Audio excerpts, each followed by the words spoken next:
How to delete all check-ins on Facebook. Open the Facebook app on your Android phone.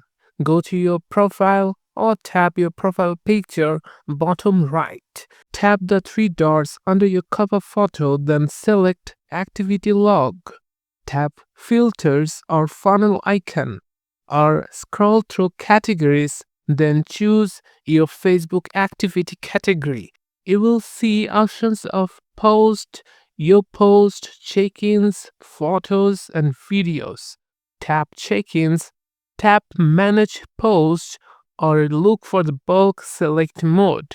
Check boxes. Select multiple check-ins post.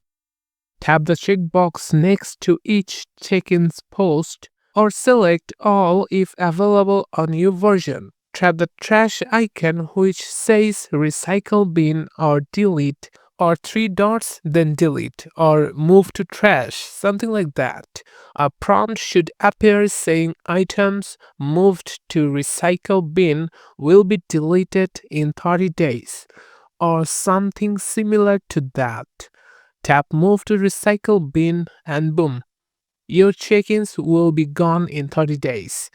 There you go, all your old check-ins deleted from Facebook on Android.